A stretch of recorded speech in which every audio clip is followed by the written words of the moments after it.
हिंदू संगठन जो हर छोटे बड़े मुद्दों पर सड़कों पर उतर आते थे, आज क्यों खामोश हैं?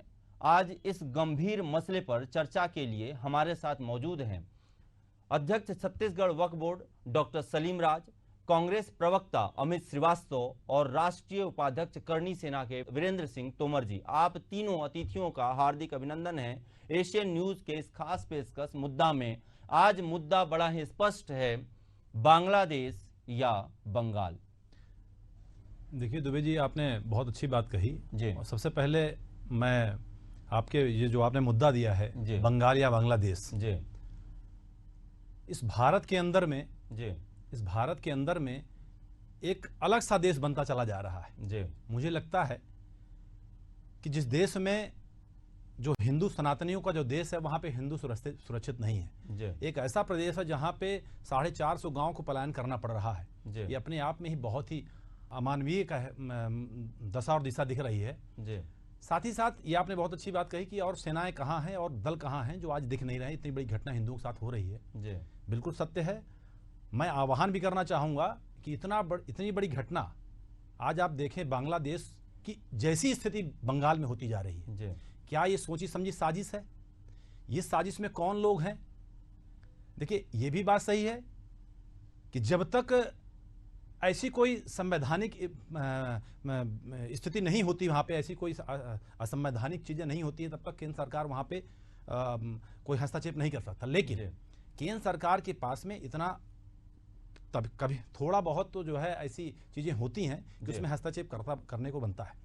मैं तो कहता हूं कि जो स्थिति अभी बन रही है, अगर इस स्थिति को हम इसी हाल में छोड़ देते हैं तो यह स्थिति मुझे लगता है कि बांग्लादेश की तरफ लेके जा रही है। तो इसमें बहुत जल्द हस्तक्षेप करने की आवश्यकता है केंद्र सरकार को, माननीय गृह मंत्री। देखिए, मैं कभी भी किसी भी सेना से एशियन न्यूज के माध्यम से और अपने इस पद से किसी भी न करणी सेना से, न हिंदू से महासभा सेना से, न बजरंग दल से, किसी भी सेना से यह नहीं कहता कि आप यहां से फरसा तलवार उठाइए और पश्चिम बंगाल चले जाइए और लड़ाई कीजिए। मैं बिल्कुल यह नहीं कहता। मेरा यह कहना है कि आप शांतिपूर्ण तरीके से आप ऐसा दबाव या ऐसा आंदोलन देश के तमाम जगहों पर क्यों नहीं उठा रहे हैं जिससे कि सरकार पर दबाव बने और केंद्र सरकार भी मजबूर हो वहां पर कुछ न कुछ पहल करने के लिए, और राज्य सरकार भी मजबूर हो, पश्चिम बंगाल की सरकार भी मजबूर हो कि हाँ यह गलत हो रहा है। और एक सवाल लेते हैं करणी सेना के राष्ट्रीय उपाध्यक्ष बैठे हैं वीरेंद्र सिंह तोमर जी से। क्या कहना चाहेंगे वीरेंद्र सिंह तोमर जी?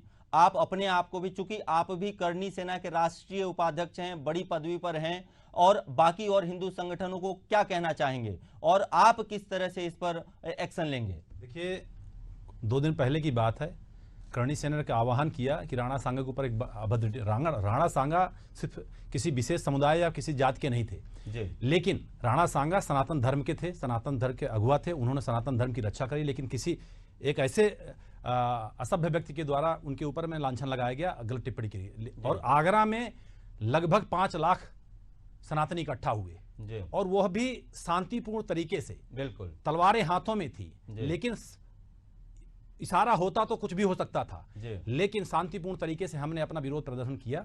उसी प्रकार से मेरी कुछ देर पहले राष्ट्रीय अध्यक्ष से बात हुई, उनसे मैंने कहा कि इस पश्चिम बंगाल के मुद्दे को हमको ध्यान देना चाहिए, और मुझे पूरा विश्वास है कि आने वाले कुछ ही दिनों के पश्चात, कुछ ही दिनों में, मुझे लगता है कि आज रात तक ही घोषणा ऐसी ना हो जाए कि करणी सेना जो है पश्चिम बंगाल की कूच करेगी। हम लोग सनातन धर्म पर जब जब बातें आई, हमारे पूर्वजों ने, हमारा इतिहास गवाह है, हमारे पूर्वजों ने सनातन धर्म के ऊपर और 36 कौम के ऊपर जब जब बातें आई हैं, तब हमारे पूर्वजों ने सर काटे और कटवाए हैं। हमारा इतिहास भरा पड़ा हुआ है कि सनातन धर्म की रक्षा के लिए, देश की रक्षा के लिए हमने, हमारे पूर्वजों ने कई सारे सर काटे और अपने सरों को कटवाया है। वक्त बहुत ही कम था। आप तीनों मेहमानों को हमारे साथ एशियन न्यूज के साथ जुड़ने के लिए बहुत बहुत धन्यवाद, और इसी के साथ मुद्दा का आज का कार्यक्रम यहीं समाप्त करते हैं।